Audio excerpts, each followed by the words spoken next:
Hey, it sure looks like the purple predictor is telling us something very important about these markets. Hey, everybody, Courtney Smith here with our weekly video newsletter, TradeSmith, bringing the hammer to the markets for over 45 years. Oh my God, I feel old. Now, this is not getting old. This disclaimer, well, okay, it is pretty old, okay, but still, you should pay very close attention to it.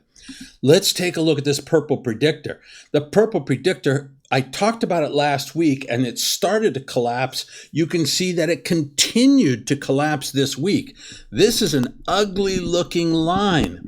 Now, the purple predictor is the on balance volume of the market, and it shows kind of where the smart money is. You can see that the price action has been generally negative since we last spoke, but the purple predictor has fallen out of bed, breaking below the previous lows of July and August. This is significant because the purple predictor usually leads price action. So this is pretty bearish. This is something new. It's pretty bearish. What's worse than that? The Dow Jones purple predictor.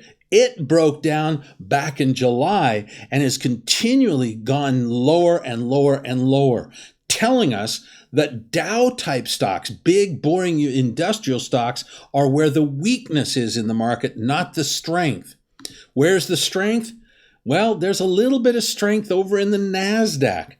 Here, look at the purple predictor, still up at the old highs. So up there, it's showing a lot of strength compared to the S&P and the Dow. So when we are in this market, we need to stay focused on NASDAQ type stocks and stay away from Dow stocks. But even here, boy, the green line, the RSI, is not that great of a picture. Seasonality indicator remains neutral. Our favored, the scenario I think is most likely is the blue line up at the top, which is a pretty good seasonal. And my second best choice is the green line up at the very top, which is spectacularly bullish. So overall, seasonality is going to cause this market to stagger probably into mid-October, and then we should start a normal rally in the fourth quarter. Yield curve, nothing new here. Asset allocation, nothing new here, just staggering sideways. Our stock market risk indicator is starting to come down a little bit. Still too early to really call it a new trend. But nonetheless, we have to be looking at this as a little bit of a warning sign. Well, one other area where the action is global shares. Now, this chart looks very different from our US stock markets, and you can see we just broke to new highs. So I think the action is shifting over to global shares. Now, the last couple of weeks we talk about Australia and Japan, but I told you to get out of those. But look at Japan is starting to come back. So I've kept it in our deck of slides. Moved to new highs in Japan. Purple predictor skyrocketing higher, but the green line, the RSI, is showing RSI divergence. So I don't really want to get long Japan, but I think we need to highlight it. So if I'm going to be investing overseas, where should I be investing? Of course, Greece. We're making higher highs. The yield curve situation is insanely bullish.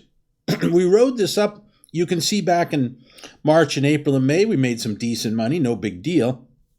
But now it looks like we've got an all clear situation. The bottom's in place. And now I look for the Greek stock market to lead to the upside over in Europe. Oh, bonds. I'm on the edge of my seat. I mean, look, when are they going to break out of this pennant formation? I don't know. Now, for fully paid up members, you know I actually went short last week, and well, I'm not making any money there yet. I think that's still probably the way to go, but still, the bond markets are winding up, and when they pop, they're going to pop big. So keep your eyes on the bonds. If they break to the upside, I'll buy. If they break to the downside, I'll sell. But we're going to have a big move here, so be ready. Whichever the breakout is, that's the way you want to be.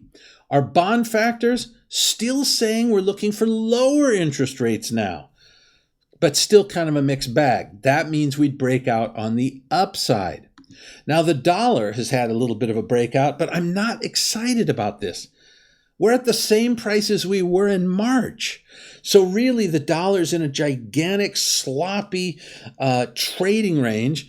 We got to take a little bit of a bullish bias right now, but frankly, I think we're better off focusing other areas. Another instrument that I think is really getting close to a big breakout is gold. Look at this. We've got this kind of consolidation pattern. I don't think it's a real new bear market by any means, but I do think that this is obviously not bullish price action. So now look for us to bounce back up to 1360 in the coming week. Having said that, our indicators are generally bearish. I didn't even rate the indicator on the top because I don't know if that's bearish or bullish, but nonetheless, it's certainly not really bullish. The other two indicators, which are the CRB and the yen, are clearly bearish. Oil.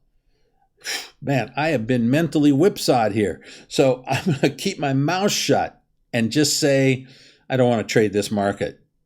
Hey, not too much action this week, but particularly the bonds are going to have a real big breakout. And I'm really concerned about the purple predictor in the S&P because it's collapsing.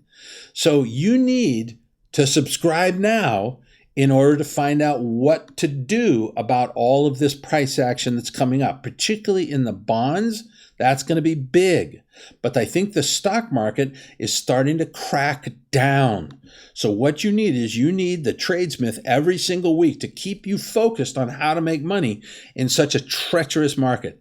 It's a peanut, less than a Starbucks coffee every day. Hey, go out and buy a Bic pen or subscribe to the TradeSmith. All right, everybody, thank you very much. Freebies, love having you. But fully paid up members, okay, we're a little more fonder of you. So hang on, fully paid up members. We'll be with you in just a second.